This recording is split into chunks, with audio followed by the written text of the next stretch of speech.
Watching DD India News Hour, India's voice to the world with me, Deepika, coming up in the next 1 hour. The D-Day dawns as top US and Russian diplomats to meet in Saudi Arabia's capital Riyadh for talks primarily focused on resetting thorny ties, discussion to include ways to end Russia-Ukraine conflict.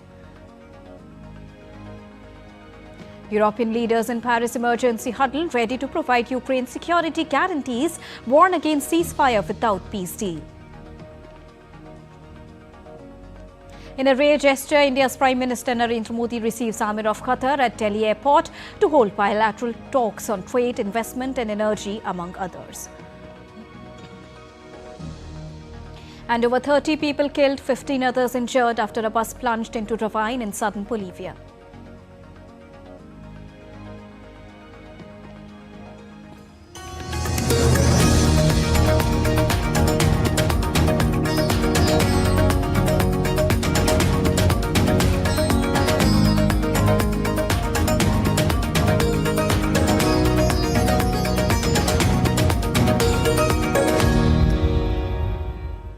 A very good morning to all our viewers joining us at this broadcast at DD India News Hour this morning. To begin with the top story of the hour.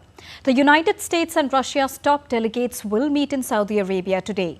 Russian Foreign Minister Sergei Lavrov and President Vladimir Putin's foreign policy advisor Yuri Ushakov will hold bilateral talks with the US officials, including the Secretary of State Marco Rubio, White House National Security Advisor Mike Waltz and Middle East envoy Steve Witkoff in Riyadh.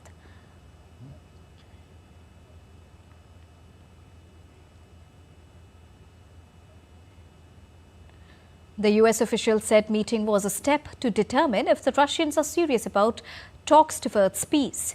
While ahead of the much-awaited meeting, Yuri Ushakov said the talks on Ukraine will be strictly bilateral. He further added that he is in Riyadh to negotiate with American colleagues and there can be no trilateral talks.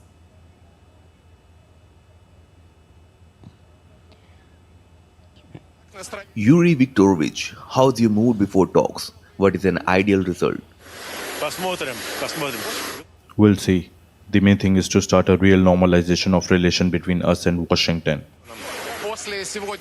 Is there any chance that tensions would decrease after talks? Let's wait. There are serious people. We have also arrived with serious approach. Now, the talks could lay the ground for a potential meeting between Donald Trump and Russia's President Vladimir Putin. Now, Spanish Prime Minister Pedro Sanchez has said that Riyadh talks should actively involve Ukraine and the European Union. He said the talks open a window of opportunity, but it must be remembered that this can't be a false closure. A window of opportunity opens because the United States administration is laying the foundations so that conversations that lead to peace start. Well, we welcome those talks, but we need to remember that this can't be a false closure. We can't repeat the mistakes of the past. Que no puede ser un cierre en falso. Now, UK Prime Minister Keir Starmer will meet the US President Donald Trump in Washington next week to discuss a wide range of issues. Starmer is seeking to foster ties with Trump in a delicate balancing act of maintaining good relations with both the new US administration and the European Union, which Britain left 5 years ago. He's also hoping the UK can act as a bridge between Europe and the United States over the conflict in Ukraine, stressing that Britain could have a unique role in helping to secure any ceasefire in Ukraine. The encounter will be the first face-to-face talks between the two leaders since Donald Trump started his second term in the White House in the month of January.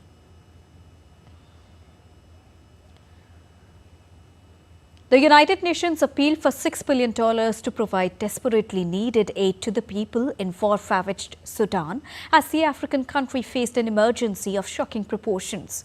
The aim is to provide assistance to nearly 26 million people this year. The United Nations Humanitarian Agency (OCHA) and Refugee Agency (UNHCR) said in a joint appeal. Since April 2023, Sudan has been locked in a brutal conflict between Army Chief Abdel Fattah al-Burhan and his former deputy Mohammed Hamdan Daglo, who leads the paramilitary Rapid Support Forces. The UN agency said the civil war has displaced 12 million people, including around 3.5 million who fled the country. And at the same time, nearly two-thirds of Sudan's population needs emergency aid as swathes of the nation face famine conditions. Now, the Democratic Republic of Congo on Monday criticized the inaction of the UN Security Council in the wake of the M23 armed group seizing the city of Bukavu. Congolese United Nations Ambassador Sinon Mukongo submitted a letter to the Security Council denouncing its inability to rally in support of the DRC following the attack on the capital of South Kivu province in the country's east. Now, Nigay's letter called for an emergency meeting of the Security Council in response to the development, urging the body to act decisively and immediately. A draft resolution spearheaded by France has been in work since late January, with the latest version demanding a halt of M23's advancement and the withdrawal of Rwandan troops without preconditions. It also urges the DRC and Rwanda to resume diplomatic talks and floats the idea of sanctioning M23 leadership and those providing external support to the M23. The United Nations nuclear watchdog chief arrives in Japan for a trip that will include his first visit to storage facilities for soil contaminated in the 2011 Fukushima disaster. Now, it is the fifth official visit to the country by Rafael Grossi, who is the head of the International Atomic Energy Agency. The organization is monitoring the decade-long process to decommission the Fukushima Daiichi nuclear plant, which went into meltdown after being hit by a tsunami in the first nuclear disaster since Chernobyl. Now, Grossi will tour the site on Wednesday and will also be shown the contaminated soil. And now let's go live to the Rashtrapati Bhavan, where the Amir of Qatar, Sheikh Tamim bin Hamad Al Thani, will be accorded the ceremonial welcome at the forecourt of Rashtrapati Bhavan in New Delhi.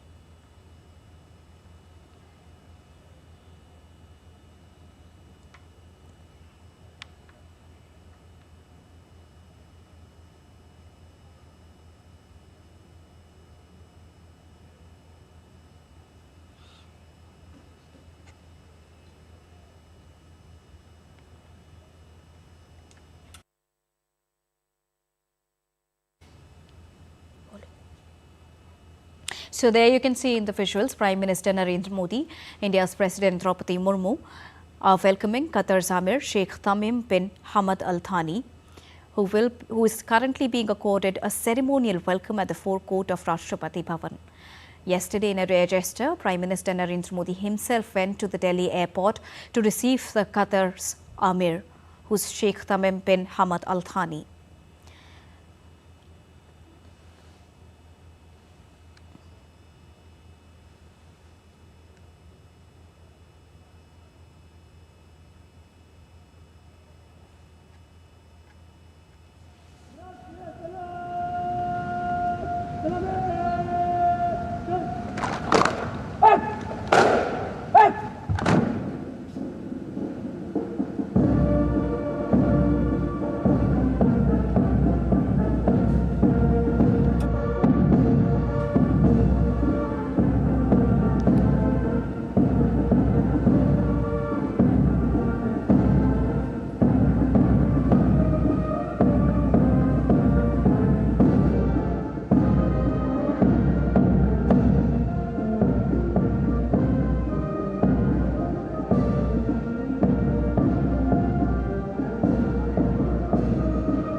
So there you can see the visuals coming in from Rashtrapati Bhavan, where Qatar's Amir is being accorded the ceremonial welcome at the forecourt of the Rashtrapati Bhavan. Well, the Amir arrived in New Delhi yesterday and he was received by Prime Minister Narendra Modi himself at the New Delhi airport, which was in a very rare and a special gesture for Qatar's Amir. During his visit, the visiting Amir will hold discussions with President Rashtrapati Murmu, and President Murmu will also host a banquet in Amir's honor. Right now you can see in the visuals all the cabinet ministers are meeting the Amir there at the Rashtrapati Bhavan. Well, talking about it, this is the second visit of the Amir of Qatar to India. Earlier, he visited India on a state visit, which was back in the year 2015 in the month of March. Right now, he's currently meeting all the union cabinet ministers there at the Rashtrapati Bhavan. India and Qatar have deep-rooted historical ties of friendship, trust and mutual respect. And if we talk about it in recent years as well, the ties between the two countries, including in the areas of trade, investment, energy, technology, culture and people-to-people ties, have continued to strengthen multifold. And the Indian community residing there in Qatar also forms the largest expatriate community of Qatar and is also appreciated for its positive contribution in the progress and development of Qatar. And the visit of the Amir will now provide further momentum to the growing multifaceted partnership between India and Qatar. And apart from this, the ceremonial welcome, the meetings with the President, with the Prime Minister and the dinner, India and Qatar will also hold a joint business forum on the sidelines of the visit. The business forum is scheduled to take place today, which is the 18th February in New Delhi's Joint Business Forum, which will be organized by the Confederation of Indian Industry in collaboration with the Department for Promotion of Industry and Internal Trade. The forum will feature panel discussions as well, which will focus on investment as a vehicle to build long-term strategic partnership between India and Qatar. It will also focus on cooperating and leveraging competencies in the field of logistics, advanced manufacturing and food security. And apart from that, it will also highlight promoting and strengthening cooperation in futuristic areas. And when we say futuristic, it means AI, innovation, sustainability.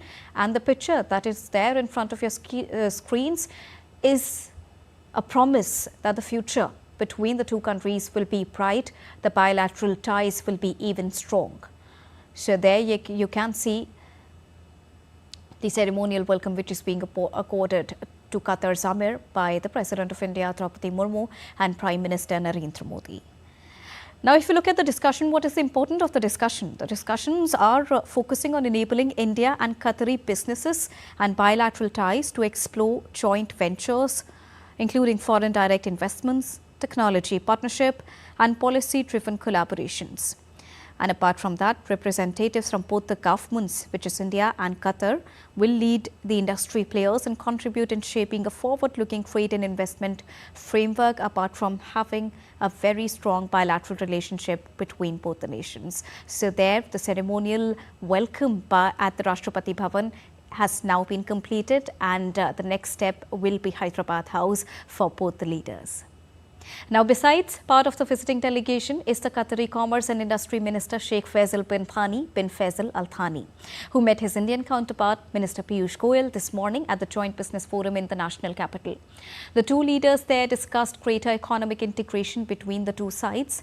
Energy security, skill development, financial services sector are some of the sectors of mutual keen interest between both the countries. And India and Qatar also signed two memorandum of understandings, including between Invest Qatar and Invest India, and between Qatari Businessmen Association and Confederation of Indian Industry, which we were talking about. Addressing the gathering, Piyush Goyal said the relations between the two sides are historical and full of possibilities. Today provides an oasis of stability, predictability, continuity, and is open for business. We are working with most countries in the developed world to expand our trading relationships. We invite companies from Qatar to be a part of this journey of growth. And I'm sure working together with Qatar, We are bridging the potential, the huge potential that Qatar and India partnership holds. We're heading for a short break now, but still to come on DD India News Hour. Mexico warns of taking legal action against Google.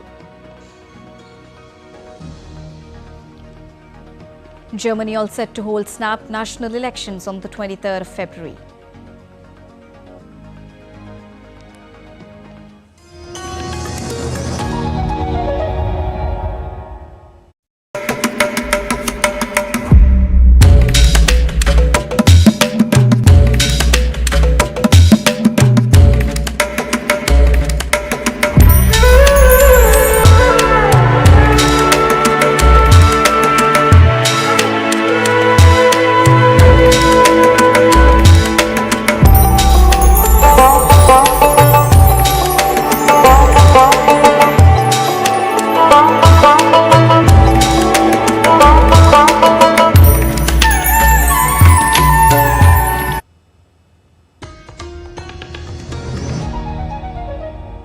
Welcome back. After that short break, you're watching DD India News Hour. Now, after 3 years of conflict in Ukraine, is the end in sight? A question in focus when European leaders met in Paris for an emergency summit and will be at the meeting between the US and Russian top officials in Riyadh today. Ukraine remains not in attendance in either set of talks. And shortly before the meeting in Paris on Monday, Macron spoke with Donald Trump, but no details are out about the 20 minutes discussion. We get you a detailed report. Take a look. French President Emmanuel Macron hosted the leaders of the UK, Germany, Italy, Poland, Spain, Denmark, and the Netherlands alongside top EU representatives and NATO Secretary General Mark Rutte in the French capital.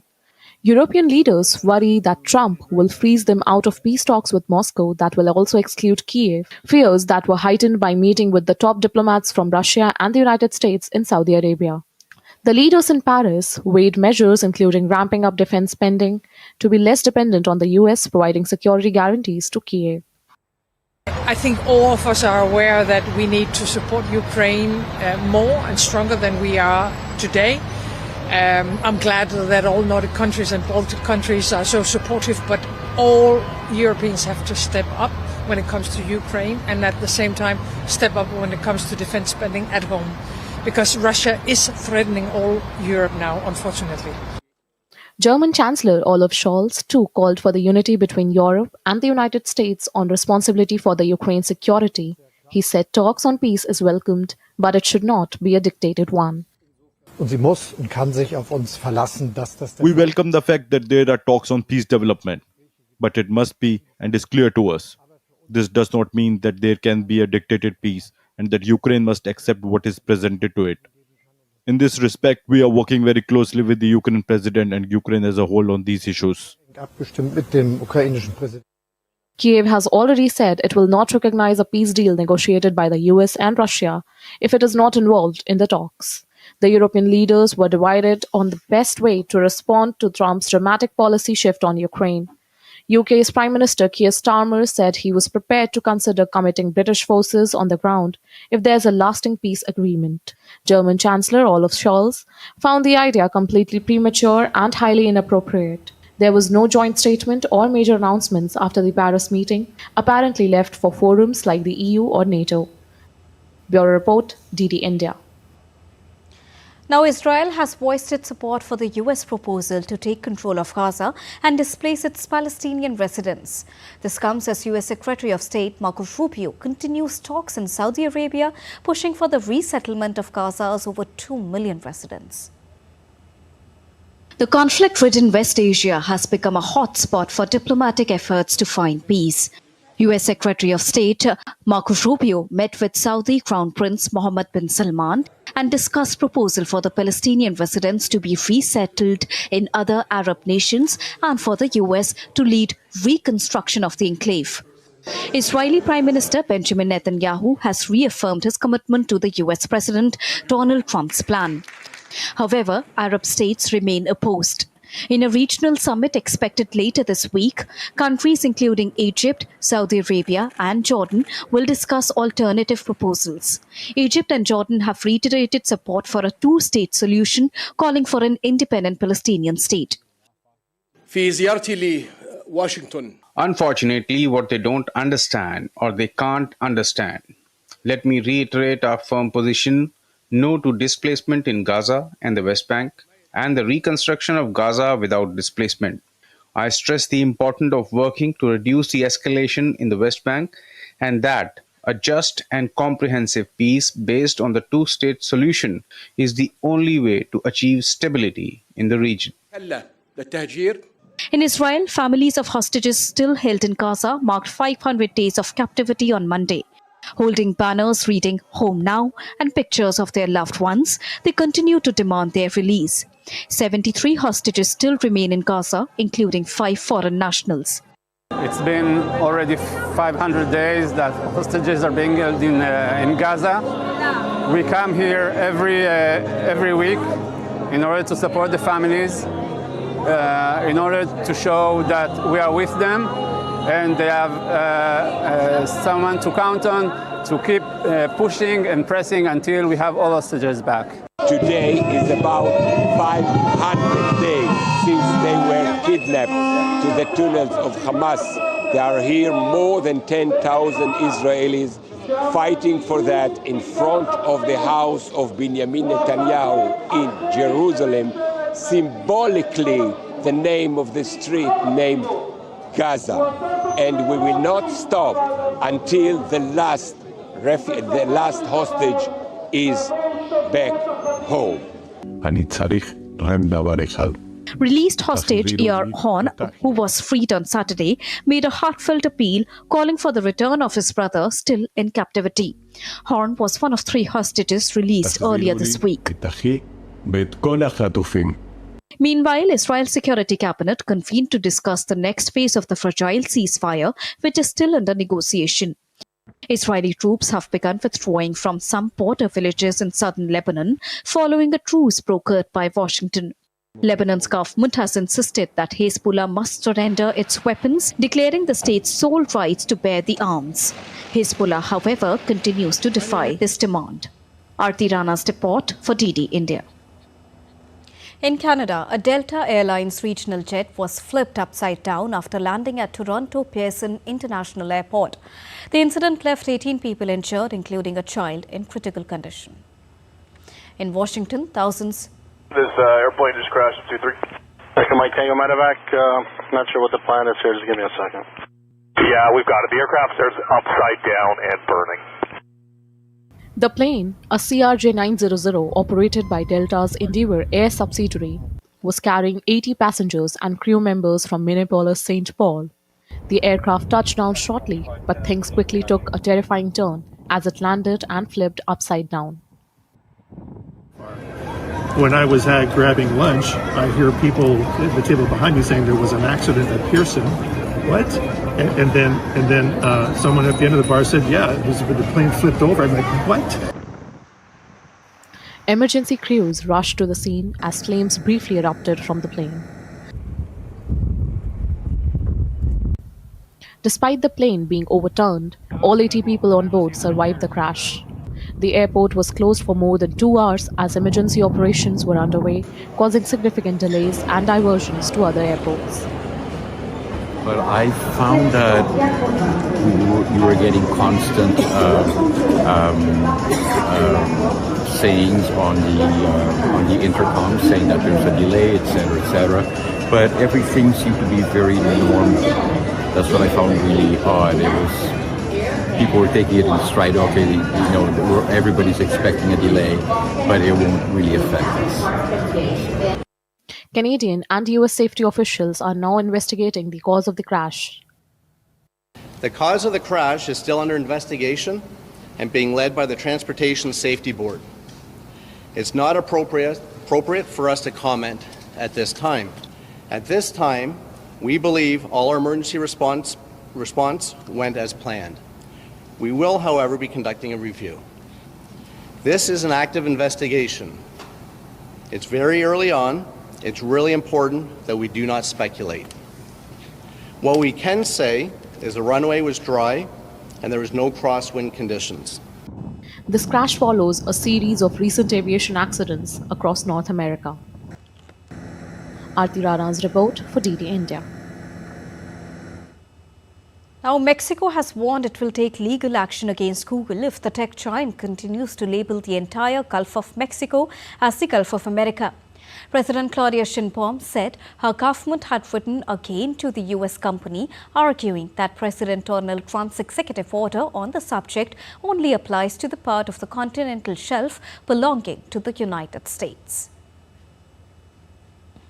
The letter informs Google that under no circumstances does Mexico accept the renaming of any geographic area that includes part of its national territory and that is under its jurisdiction. Sheinbaum said the renaming is incorrect, adding that Trump's decree only changed the name within his own continental shelf that extends 22 nautical miles from the U.S. coast and not the entire Gulf. A bus crash in Bolivia killed at least 30 people, 10 adults and 4 children had been hospitalized, with several being in intensive care unit. The driver of the bus likely lost control of the vehicle, causing it to drop nearly 2,625 feet off a precipice in the southwestern municipality of Yokola. The mountainous route, known for its sharp turns and narrow paths, is frequently cited as one of the most dangerous in the country. Speeding and poor vehicle maintenance have been linked to many accidents in the area. The investigation is currently underway in the case.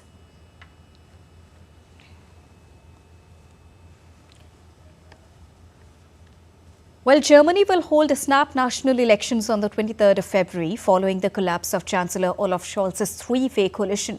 Let's now take a look at how Germany is gearing up for the polls. This is Germany, a country in Central Europe. It goes to the polls on February the 23rd. The snap national election is being held following the collapse of Chancellor Olaf Scholz's three-way coalition.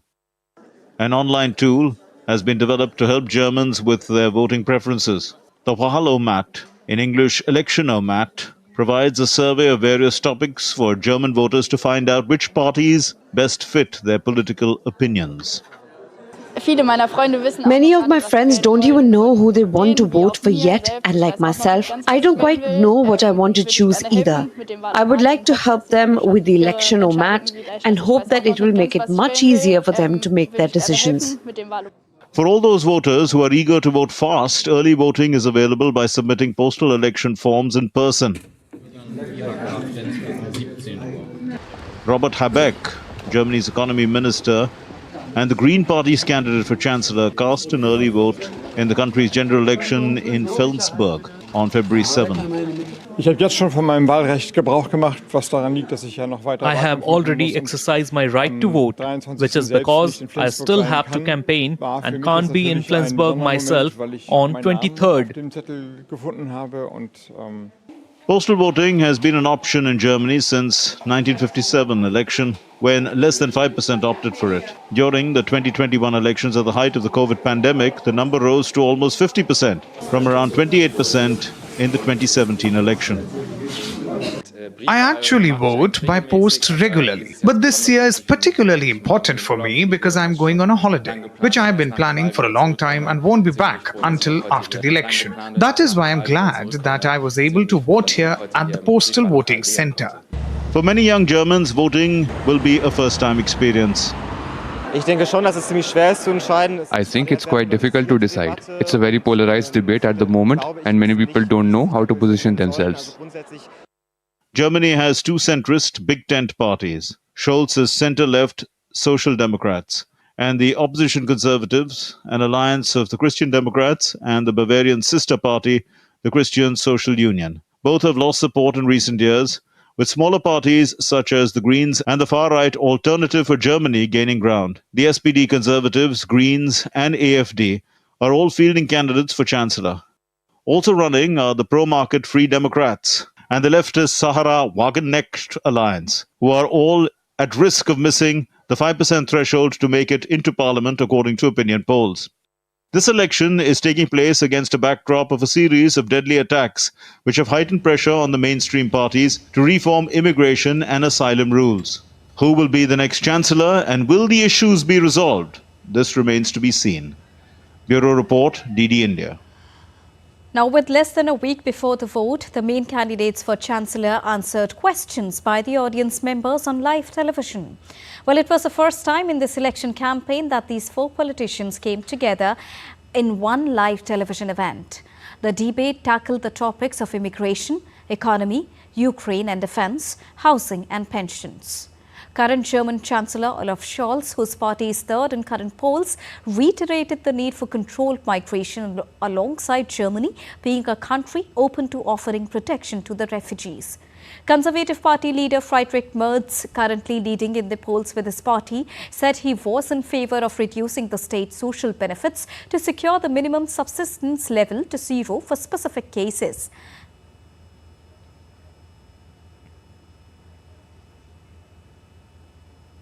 Update on Pope Francis' health condition now. Pope's condition is stable now after the doctors changed treatment for Pontiff's respiratory tract infection to tackle a complex clinical situation. Well, the Vatican on Monday said the Pontiff has a polymicrobial infection of his respiratory tract, which has required a change in his treatment. A later update added that the Pope was proceeding with the prescribed treatment in a stable condition and did not have a fever. He also undertook some work and reading while in hospital on Monday. The Vatican said Pope will remain in hospital for as long as necessary.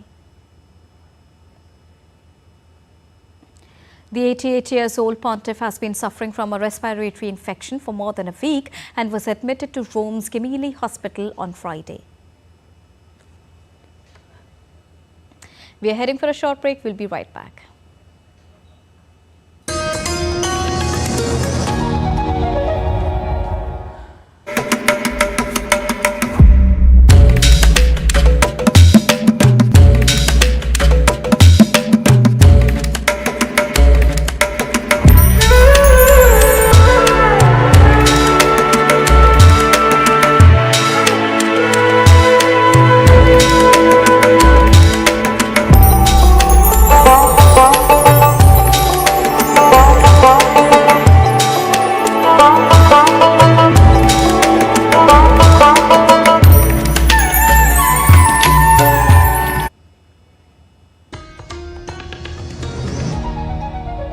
Welcome back after that short break. You're watching DD India News Hour. Now, Election Commissioner Gyanesh Kumar will be replacing India's Chief Election Commissioner Rajiv Kumar, who took charge as the CEC back in the year 2022 and will be retiring today. Gyanesh Kumar has been appointed as the Chief Election Commissioner by the Prime Minister-led Selection Committee on Monday, effective the 19th of February. Gyanesh Kumar is the first CEC to be appointed under the new law on the appointment of the members of the Election Commission. Kumar will stay in the post till January 26, 2029 and will altogether steer the Commission through 20 assembly elections, elections for President and the Vice President vote in 2027 and preparations for the 2029 Lok Sabha elections. Pradhan Mantri Fasal Bima Yojana marks its 9-year anniversary, celebrating close to a decade of empowering the farmers of India. Launched in the year 2016 by Prime Minister Narendra Modi, the scheme offers a comprehensive shield against crop losses caused by unpredictable natural hazards. Now, this protection not only stabilizes farmers' income but also encourages them to adopt innovative practices. Crop insurance is an important risk mitigation tool to protect the farmers from natural calamities. It also aims at providing financial support to the farmers suffering crop loss and damage arising out of natural calamities like hailstorm, drought, floods, cyclones, heavy and unseasonal rains, attack of disease and pests, etc.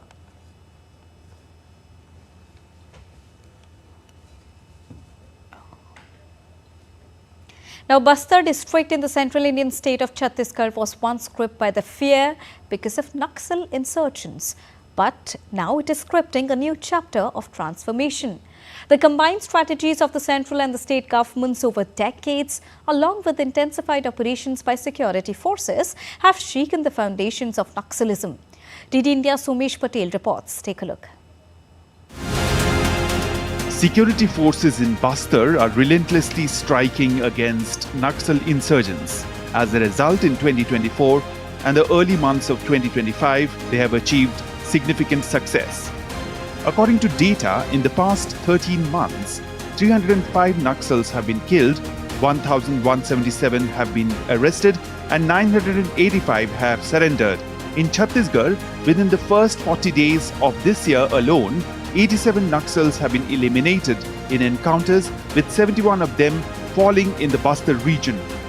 India's Home Minister Amit Shah has also stated that Naxalism in Chhattisgarh will be completely eradicated by March 31st, 2026. Narendra Modi ji ने तय किया है कि इस नक्सलवाद को और नक्सलवाद के विचार को दोनों को मूल समेत हम इस देश से उखाड़ कर फेंक देंगे और शांति को प्रस्तावित करेंगे।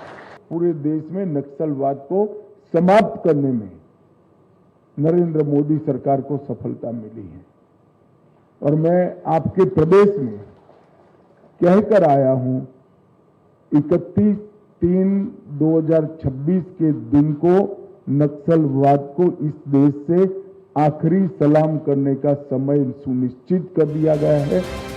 The continuous operations by security forces have severely weakened Naxal organizations. Many top Naxal leaders have either been killed or have surrendered. Bastar IG Sundar Raj P has said, "We have been conducting sustained operations in Naxal-affected areas. Peace is now being restored." In order to bring an end to left-wing extremism in Bastar region, we are implementing a comprehensive action plan.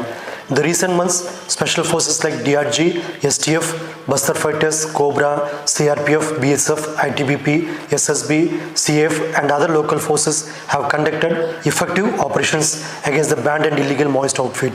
During these operations, the last 14 months we have recovered more than 300 Naxal dead bodies along with huge quantity of graded weapons like.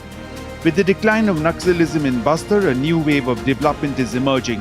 The efforts of the government and security forces will continue, ensuring that this region moves towards complete peace and prosperity. Bastar, once considered a stronghold of Naxalism, is now moving towards transformation. The continuous elimination of Naxal militant is a result of joint plan by the central and state government, along with all-out operation with secretary force. Somesh Patel, DD India, Chhattisgarh. And now to all the latest update from Maha Kumbh 2025.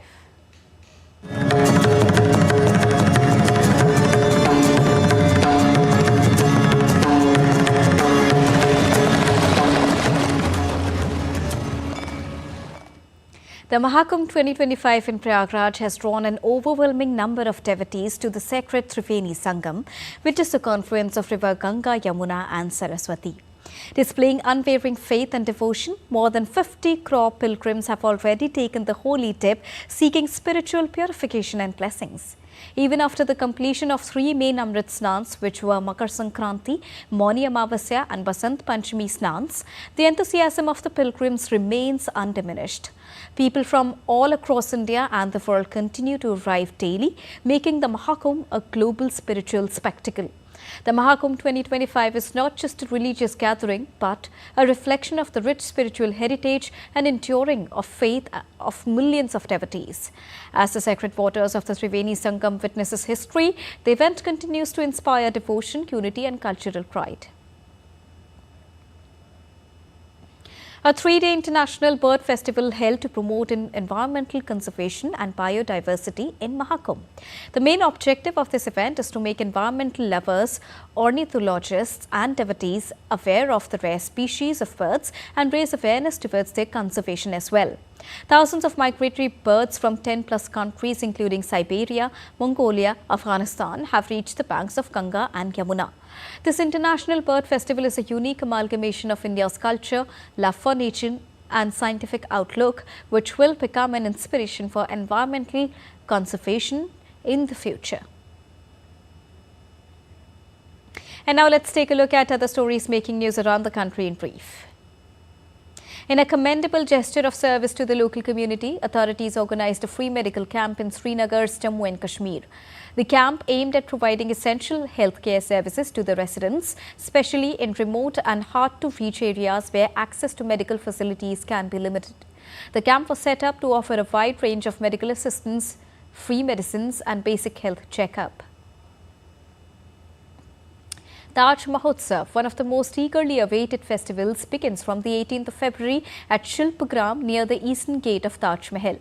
This 10 days long carnival is actually a vibrant platform that gives you information of India, where you can find India's rich arts, crafts, cultures, cuisines, dance and music. Taj Mahal is the most beautiful historic place of India, which tells about incredible India. The picturesque town of Nagaon in Assam recently hosted the much-awaited Simolu Festival, which is a two-day event that celebrates the breathtaking beauty of the Bombax zebra flowers, also known as the silk cotton tree. It attracts both locals and tourists who gather to witness the magnificent blossoms that blanket the region with vibrant hues of red, orange and pink during the peak of spring.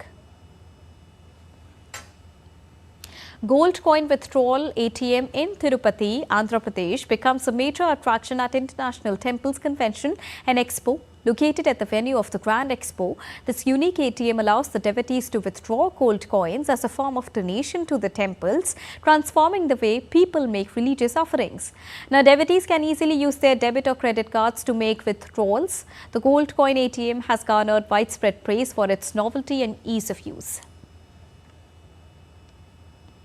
And now let's get you weather updates from across the globe. Starting from India, the Indian Meteorological Department has forecast dense fog conditions in isolated pockets of sub-Himalayan West Bengal and Sikkim today.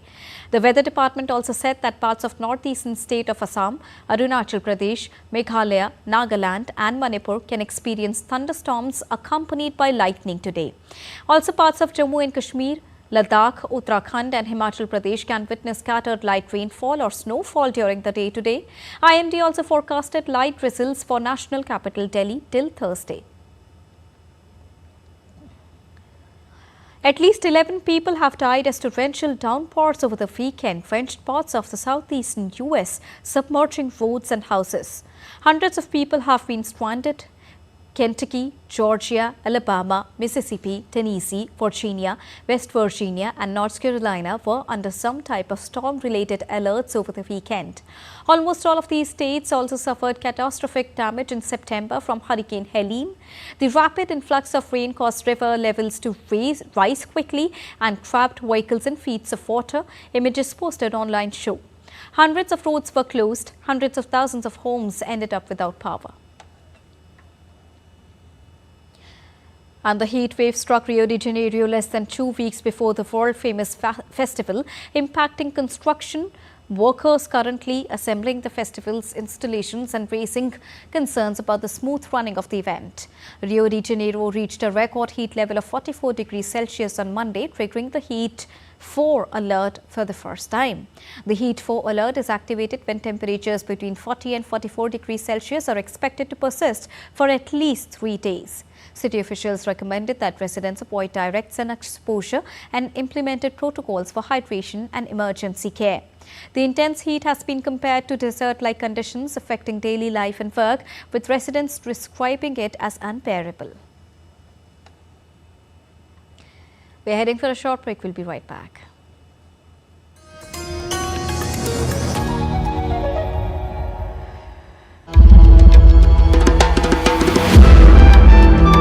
Timeless, boundless and infinite. The essence of faith. The soul of Sanatan culture. From the sacred confluence of Prayag, where divinity descends to earth. Witness the grandeur, the devotion, the magic. World's largest cultural and spiritual gathering, with over 450 million devotees expected to attend. Maha Kumbh, India's greatest festival of faith. Exclusively on DD India.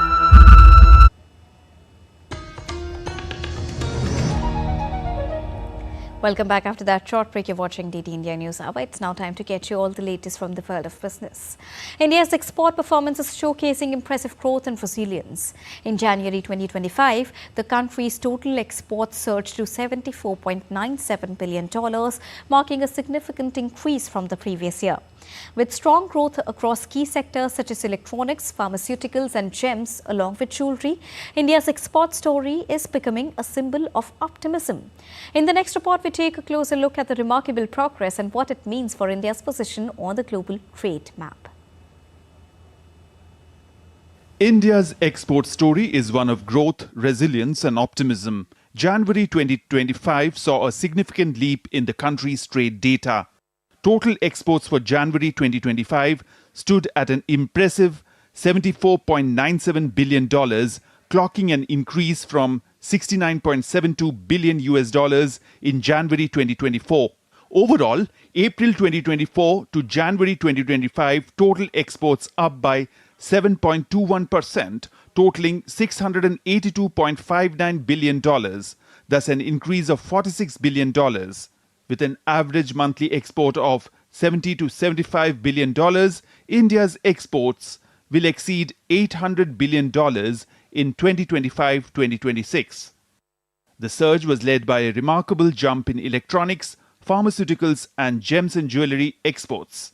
Incredible growth was seen in electronics exports, which skyrocketed by an astounding 79%.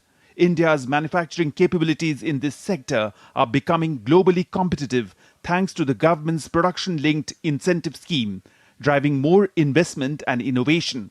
Pharmaceuticals also had a strong showing, with exports climbing up by 21.46%, reaffirming India's role as the pharmacy of the world and a leading exporter of affordable medicines. Even amidst global challenges, gems and jewellery exports saw a 15.9% increase, proving India's resilience in the luxury goods market. With strong exports across sectors and growing global confidence, India is not just expanding its markets, but positioning itself as a major player on the world stage. From electronics to pharmaceuticals and luxury goods, India's export success story continues to unfold. The nation's economic future looks brighter than ever. Bureau Report, DD India. The dollar wobbled near two-month lows on Tuesday as traders weighed tariff worries and the path to US rate cuts, while the Australian dollar managed to stay close to its highest level in 2 months, even as the markets bet on an imminent rate cut.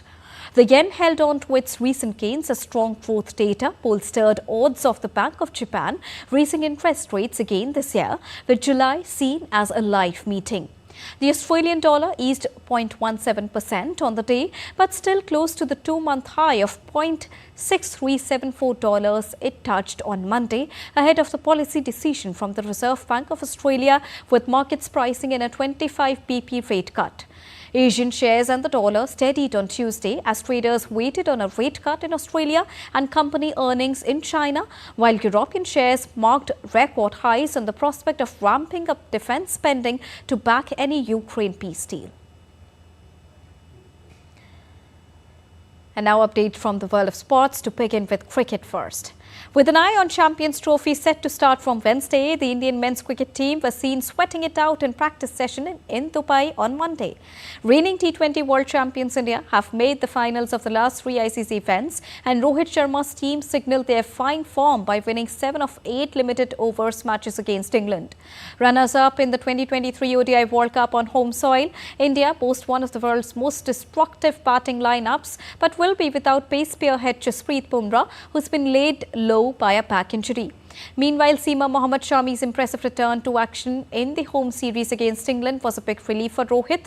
India will kick off their campaign against Bangladesh on the 20th of February at Dubai International Cricket Stadium, after which they will face arch rivals Pakistan on 23rd of February. In women's cricket, Smriti Mandhana and Royal Challengers Bengaluru effected a chillingly efficient demolition of Delhi Capitals by 8 wickets during their Women's Premier League in Vatotra on Monday. The defending champion thumped last year's runners-up by 8 wickets with a dominant opening wicket partnership and a combined bowling efforts to complete the Baroda leg with 2 victories. Smriti and Danny Fort made easy work of the 142-run chase, adding 107 for the first wicket.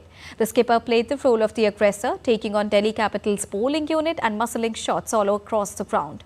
The 20,000-odd fans present witnessed an unforgettable innings by the Indian stalwart. On to Formula One. Ahead of the new F1 season, Red Bull's Max Verstappen on Monday said that he hopes the team can improve one last season where he struggled at times despite winning the Drivers' Championship. Last year, Verstappen won 9 times, less than half his record 2023 out of 19, and what started predictably enough with 7 victories in the first 10 rounds that became a thriller as he went 10 without success. The 27-year-old Dutchman said he's hoping that the team can learn from their mistakes and improve this year. In tennis, Novak Djokovic and his Spanish partner Fernando Verdasco defeated Alexander Bublik and Karen Khachanov in straight sets in the opening round of the Qatar Open on Monday. Djokovic was playing his first match since retiring from last month's Australian Open semi-finals with a muscle injury. The 41-year-old, who is set to retire at this week's Qatar Open along with Djokovic, won by 6-1 and 6-1 against the Kazakh-Russian pair in just 48 minutes. They will next face the second-seeded British-Finnish pair of Henry Patton and Harry Huluvuora. In other matches, top-seeded Carlos Alcaraz overcame Croatian veteran Marin Cilic by 6-4, 6-4 to reach the round of 16 at the Qatar Open. The 36-year-old Cilic was playing his first match of the season after recovering from a long-term knee injury. The Croatian led by 4-3 and 0-4 on Alcaraz's serve in the second set, but the Spanish 4-time major winner managed to recover and then break in the next game. Alcaraz will play either China's Zhang Zichen or Italy's Luca Nardi next. And that's all for this edition of DD India News Hour. But do let us know your thoughts on the news of the day. For those on the go, you can get all the latest news and updates from India and across the world on the DD India mobile app. The app is available on both Android and iOS platforms. Scan the QR code on the screen to download it right now. We'll be back with more news as it breaks here on DD India. I am Deepika, and from all of us here in New Delhi, thank you so much for watching DD India News Hour. Namaskar.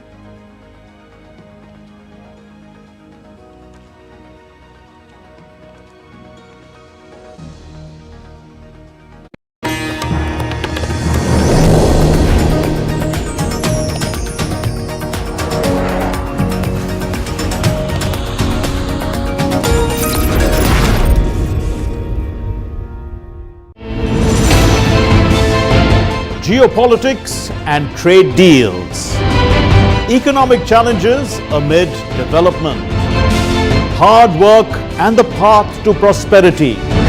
It's the